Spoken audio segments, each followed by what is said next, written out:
Atomic structure में first number था आपका जे Thomson model of an atom. J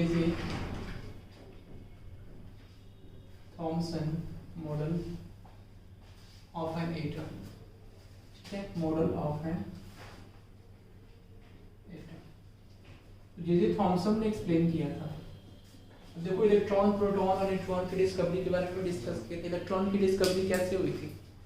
cathode ray gas discharge tube experiment में electron की discovery जो है वो जे थॉमसन ने की थी, ठीक है, वो एक्सपेरिमेंट किया था cathode ray gas discharge tube experiment. उससे जे थॉमसन ने इसको कॉर्पसलेस नाम दिया था कि नेगेटिवली चार्ज पार्टिकल जो होते हैं, जो नेगेटिव चार्ज जिसमें होता है, वो सभी क्या होते हैं, कॉर्पसलेस होते हैं। लेकिन बाद में स्टोनी, एक साइंटिस्ट आए थे स्टोनी जिनका नाम था, उन्होंने कॉर्पसलेस का जो नाम है वो चेंज करके क्या कर दिया, इलेक्ट्रॉन, तो इलेक्ट्रॉन से उन्होंने कर दिया था। तो ये बात है 1897 की, जब इलेक्ट्रॉन्स को डिस्कवर किया गया था और वो नेगेटिवली चार्ज पार्टिकल्स था। क्लियर है? Next part of this is कि फिर उसके बाद 1911 के आसपास में जो है आपका प्रोटॉन की डिस्कवरी हुई। प्रोटॉन की डिस्कवरी कैसे हुई?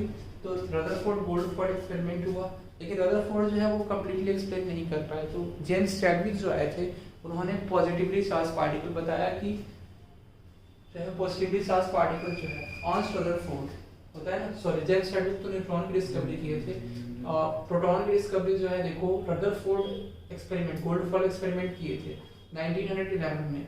तो उसमें क्या देखा कि जो अल्फा स्कैटरिंग एक्सपेरिमेंट था गोल्ड फॉइल का, वो हम अभी पढ़ेंगे Rutherford model of an atom में, उसमें हम लोग डिस्कस करेंगे इन सभी पार्ट को।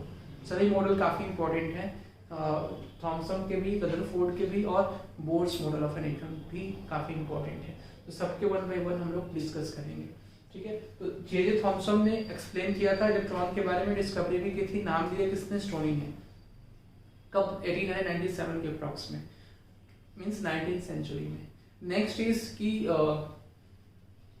प्रोटॉन की डिस्कवरी किसने की थी? तो प्रोटॉन जो है वो कहाँ से डिस्कवर हुआ? जो मेटल गोल्डफॉल एक्सपेरिमेंट किया था अल्फा पार्टिकल्स का रदरफोर्ड ने, तो वहाँ से प्रोटॉन की डिस्कवरी हुई। लेकिन रदरफोर्ड उस टाइम एक्सप्लेन नहीं कर पाए थे, तो ई गोल्डस्टीन ने बताया था कि प्रोटॉन एक पॉजिटिवली चार्ज पार्टिकल्स है, उसका मास के बारे में बताया था, और बताया था कि ये न्यूक्लियस में प्रेजेंट होता है, एटम्स के क्या होता है, न्यूक्लियस में प्रेजेंट होता है। उसके बाद जो है नेक्स्ट आया जो है वो न्यूट्रॉन। तो न्यूट्रॉन जो है वो 1932 के आसपास में से न्यूट्रॉन की डिस्कवरी हुई कि जब एक पॉजिटिव चार्ज पार्टिकल एग्जिस्ट करते हैं और नेगेटिव चार्ज पार्टिकल एग्जिस्ट करता है, तो कहीं ना कहीं जो है वो कोई न्यूट्रल पार्टिकल भी एग्जिस्ट कर रहा होगा, and that will be known as neutron. तो उसको न्यूट्रॉन बोला गया, जो जेम्स चैडविक ने डिस्कवर किया था। न्यूट्रॉन पे कोई चार्ज नहीं होता है, क्लियर है? न्यूट्रॉन पे क्या होता है, जीरो चार्ज होता है। मास इलेक्ट्रॉन का कितना होता है? मास के बारे में डिफाइन किए थे आपको पिछले क्लास में। मास कितना होता है? 9 × 10⁻³ kg। चार्ज होता है वो कितना होता है इलेक्ट्रॉन पे? 1.6 × 10⁻19 कूलम। ये एग्जाम में आते हैं जीके के क्वेश्चन में, काफी फ्रिक्वेंटली पूछा जाता है। 1 कूलम ऑफ चार्ज में कितने इलेक्ट्रॉन्स होते हैं? 6.25 × 10⁻18 इलेक्ट्रॉन्स होते हैं, ठीक है, 1 कूलम चार्ज में। ये भी आपको डिस्कस किए थे। प्रोटॉन का मास क्या होता है? प्रोटॉन जो है पॉजिटिवली चार्ज पार्टिकल होता है, पॉजिटिव चार्ज होता है प्रोटॉन के ऊपर, उसका मास कितना होता है? आप लोग याद नहीं करते? अगर कंपेयर करें प्रोटॉन और इलेक्ट्रॉन को, तो कौन ज्यादा हैवी होता है? प्रोटॉन हैवी होता है। कितना टाइम्स हैवी होता है? 1800 टाइम्स, 1840 टाइम्स एग्जैक्टली। अगर हम बोले तो 1840 टाइम्स होता है, लेकिन 1800 टाइम्स हम लोग मान के चलते हैं। कई लोग जो है कई बुक में 2000 टाइम्स भी लिखा होता है, ठीक है। तो 1840 टाइम्स जो है वो हैवियर होता है। क्लियर है पॉइंट? कोई डाउट इसमें? उसके बाद न्यूट्रॉन का बताया था आपको, न्यूट्रॉन का मास कितना? न्यूट्रॉन पे तो कोई चार्ज नहीं होता, प्रोटॉन पे प्लस में होता है वही चार्ज, सेम एज जो इलेक्ट्रॉन के ऊपर होता है। इलेक्ट्रॉन के ऊपर बताया -1.6 × 10⁻19 कूलम। उसी तरह से प्रोटॉन के ऊपर भी सेम एज +1.6 × 10⁻19 कूलम।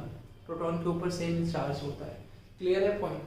तो this is all about the proton, neutron and electron, ठीक है। तो आपको पता है, बताया था पिछले क्लास में कि एटॉमिक स्ट्रक्चर में क्या था कि जो प्रोटॉन और न्यूट्रॉन होते हैं वो एटम्स के क्या होते हैं, न्यूक्लियस में प्रेजेंट होते हैं। तो प्रोटॉन और न्यूट्रॉन जो है वो एटम के न्यूक्लियस में प्रेजेंट होते हैं, इलेक्ट्रॉन्स इनके चारों तरफ क्या करते हैं, रिवॉल्व करते हैं। तो all the electrons are revolving around the nucleus of an atom.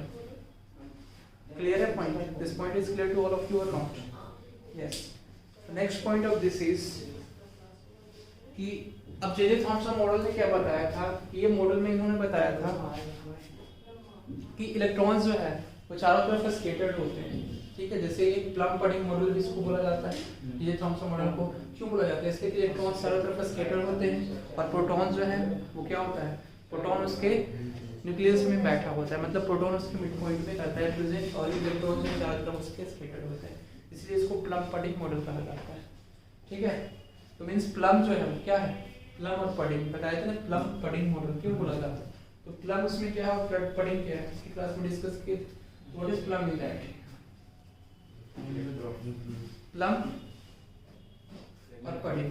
Plum electrons होते हैं जो चारों तरफ स्कैटर्ड होते हैं, पडिंग मींस उसका जो सीड्स हो गए, जैसे आप प्लम खाते हो ना प्लम, तो उसमें क्या होता है, सीड होता है इतना बड़ा, बीज जिसको बोलते हैं हिंदी में, तो वो क्या होता है, वो आपका प्रोटॉन हो गया और बाकी चारों तरफ उसके जो पार्ट हो गए दूसरी पर वो क्या हो गए, इलेक्ट्रॉन्स हो गए। तो उसी तरह से एटम्स के बारे में बताया गया। फिर इसको watermelon model of an atom भी बोलते हैं। वाटरमेलन आपने खाया होगा, तो जो उसका जूसी पल्प होता है, जो एडिबल पार्ट होता है, उसको उन्होंने बोला कि वो इलेक्ट्रॉन्स हो गए, ठीक, इलेक्ट्रॉन्स हो गए, प्रोटॉन हो गए, प्रोटॉन हो गए, yes, juicy pulp is the proton. Electrons क्या हो गए, उनके सीड्स जो चारों तरफ स्कैटर्ड होते हैं, electrons are scattered all around the watermelon, ठीक है, मतलब seeds are scattered all around the watermelon. तो उसी तरह से इलेक्ट्रॉन्स क्या होते हैं, स्कैटर्ड होते हैं ऑल अराउंड द वाटरमेलन। तो सेम एज इसका डिस्कशन जो है वो जे थॉमसन मॉडल ने किया था, इसलिए इसको बोलते हैं हम लोग watermelon model of an atom also. It is also known as watermelon model of an atom. तो एटम, तो वाटरमेलन मॉडल कैसे कहा जाता है समझ में है आपको, जो एडिबल पार्ट था, जो जूसी पल्प होता है, जूसी पल्प समझते हैं आप, मींस जिसको हम लोग खाते हैं, जो एडिबल पार्ट होता है, उसको उन्होंने बोला कि वो प्रोटॉन है, और जो सीड्स होते हैं, जो उसके ब्लैक ब्लैक सीड्स होते हैं, वो जो स्कैटर्ड होते हैं ऑल अराउंड द वाटरमेलन, उसको उन्होंने बताया कि वो इलेक्ट्रॉन है। Clear point. This is that's why we can say that J Thomson model of an atom is known as watermelon model of an atom. Next point was this कि इसके drawbacks क्या थे। तो ड्रॉबैक्स वाज कि he could not be able to explain the alpha scattering experiment that had done by the Rutherford, ठीक है। तो जो रदरफोर्ड ने किया था alpha scattering gold foil experiment, alpha particle से जो रेडियोएक्टिव रेज निकली थी, उसको जो है उन्होंने जेडनेस स्क्रीन पे, जिंक सल्फाइड स्क्रीन पे देखा था, तो उनको ये एक्सप्लेन नहीं कर पाए थे जे थॉमसन मॉडल कि वो एक्चुअल में क्या है, अल्फा पार्टिकल्स के लिए, रेडियोएक्टिव एलिमेंट के लिए जो है जो रेज निकलती थी, अल्फा स्कैटरिंग एक्सपेरिमेंट था, उसको एक्सप्लेन नहीं कर पाए। तो इनका ये ड्रॉबैक्स था, this was the main drawback. Rutherford model of an atom आया था, इन्होंने मॉडल दिया था Rutherford model of an atom, model of an atom. तो ये जो है वो आपको डायग्राम पिछले क्लास में भी बनाए थे, ठीक है, ये डायग्राम था आपका, this is your like this. यहाँ पे आपका रेडियो एक्टिव सब्सटेंस था, इससे अल्फा रेज जो है इमिट हो रही थी। This is your lead plate और ये हार्ड लेड प्लेट, ठीक है। यहाँ पे रेडियो एक्टिव सब्सटेंस रखा हुआ है, यहाँ से जो है वो अल्फा रेज इमिट हो रही है, you can see alpha rays यहाँ से इमिट हो रही है, क्लियर है पॉइंट। और अल्फा रेज ये जब इमिट हो रही है तो कहाँ से पास हो रही है, ये देखो, ये आपका लेड होल है, this is what lead, thin lead with small hole, with small hole, यहाँ से पास कर दी है, ठीक है। यहाँ से जब ये पास करती है रेस, तो देखो यहाँ पे पास करती है, तो यहाँ पे अल्ट्रा थीन गोल्ड फॉइल था, here was ultra thin gold foil, यहाँ पे हम अल्ट्रा थीन गोल्ड फॉइल, क्लियर है पॉइंट। अब यहाँ से रेज जो है देखो, कुछ रेज क्या हो रही हैं,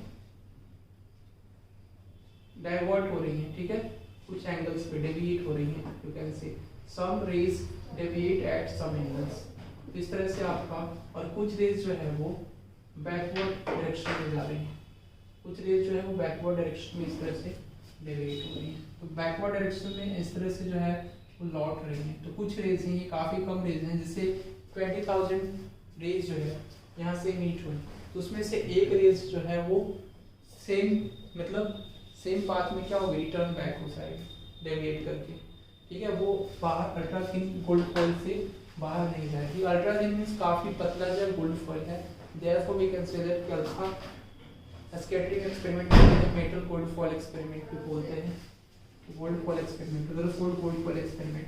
ये आपका स्क्रीन था, हियर इज ये स्क्रीन पे लाइट रेज को ये देख रहे हैं कि यहाँ से जो है वो रेज जो है आ रही है, डेविएशन इनका हो रहा है, this is known as Z N S screen, इसको बोलते हैं zinc sulphide, this is known as zinc sulphide screen, clear point.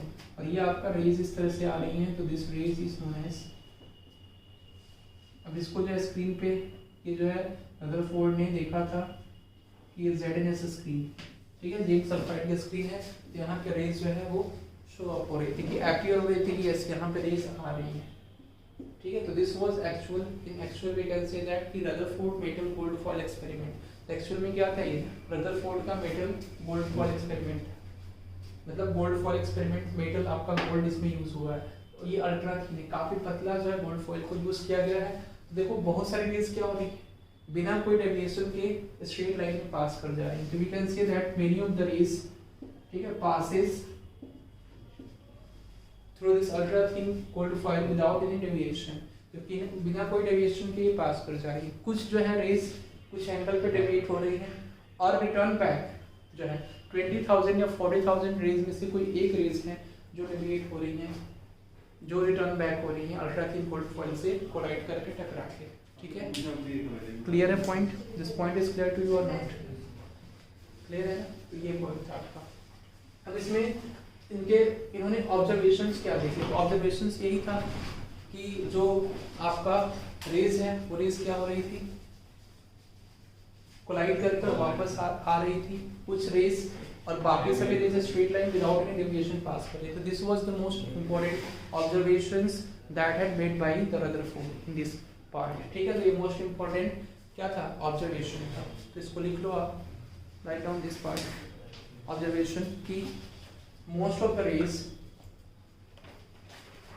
passes through this ultra gold thin foil without any deviation, most of the rays passes through this thin gold foil, without any deviation,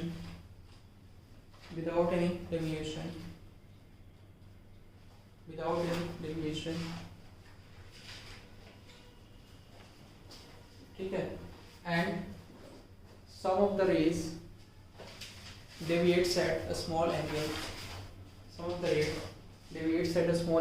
and appears at ZNS screen,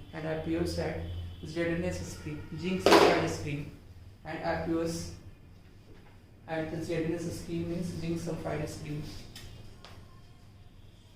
and one rays out of 40,000 rays return back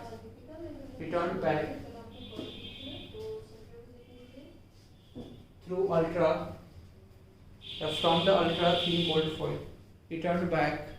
from the ultra thin gold foil, ठीक है। तो ये आपका था, इनके observations ये थे। तो this was the important observations that had made by the Rutherford model of an atom on in the year 1909। इन्होंने एक एक्सपेरिमेंट किया था, यहाँ से प्रोटॉन की डिस्कवरी हुई थी, ठीक है। उसके बाद देखते हैं इसके जो इम्पोर्टेंट कंक्लूजन्स क्या क्या थे, कॉन्सिक्वेंसेस क्या क्या थे, ये सब हम नेक्स्ट क्लास में पढ़ेंगे, ठीक है।